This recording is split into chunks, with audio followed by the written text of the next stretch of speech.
Hey guys, so as you know, this week's theme was celebrity inspired tutorials, and as you can see, I picked Selena Gomez, and I did only do eyes, and I deeply apologize for that, and also the fact that it's picture slideshow. And the reason I had to do these things is because I scratched my cornea in my left eye, so I didn't put makeup on that eye because that just wouldn't be a smart thing to do. And then when I'm putting makeup on my right eye, I have to keep my left eye shut because I'm really not supposed to open that eye that much. So I really do apologize that it's kind of like this. It's the best I could do right now. It's not my best, but it's the best I could do with this situation. So I hope you guys enjoyed that anyways, and I do apologize. And also, real quick, as you guys can tell from this picture, her eye makeup is kind of computer blended and smudged, if you get what I'm saying. So I couldn't make it exactly like this. I did put my own twist on it because I also did have to guess what was on her eyelid, but I hope you guys like it. So to start, I used Soft Ochre Paint Pot by MAC and put this all over my lid up to the brow bone to get a nice clean base. And then I took Seal's Smudge Pot in black or any other black base, and I put this all over my lid in kind of a dotted motion, but you could use a brush or your finger to blend it out to look like this, but it does not have to be perfect.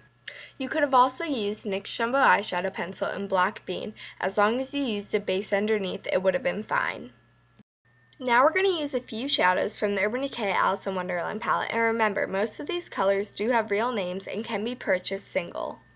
So we're going to take e.l.f.'s blending brush, which is only $1 at eyeslipsface.com, and Jabberwocky, or otherwise known as Oil Slick by Urban Decay. So I used this color to blend out the black base to give it more even coverage and evened out edges. It also gave it a pretty silver sparkle. Now using a MAC 239 shader brush, we're going to pick up another Urban Decay eyeshadow in Vorpal, or otherwise known as S&M. This color was placed into the inner corner and blended out onto the eyelid to give the look a really pretty silvery sheen. Now we're going to use some shadows from the Eyes Lips Face medium makeup palette that can be found at eyeslipsface.com. Any of the colors shown in the far right row of the palette could be used. I'm going to use the shadow that's shown right here in this picture.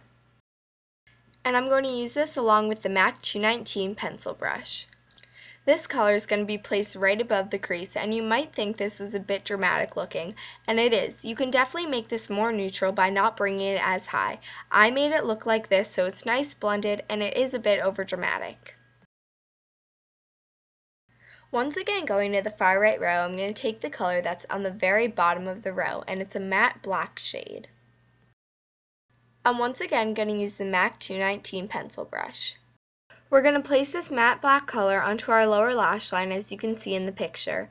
This is corresponding to the Selena Gomez picture where she has shadow blended to her lower lash line. It's not going to be too dramatic, but it is going to bring some depth to the look. Now going to the far left row of the e.l.f. palette, we're going to take any fleshy color that matches your skin tone because we want this to easily blend out.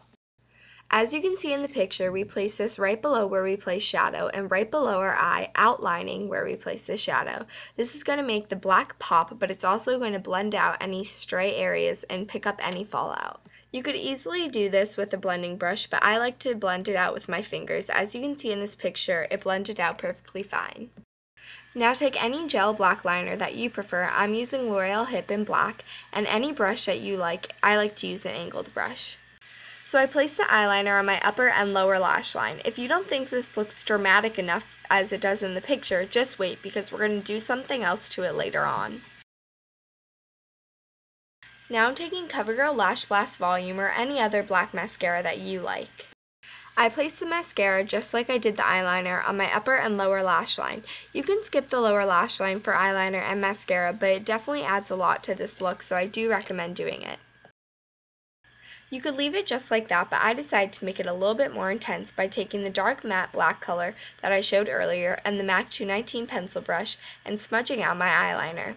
Now that's it. That's the end of the look. I did forget to mention that I did use any highlight color, so you can use whichever one you like. I hope you enjoyed this look. Bye guys.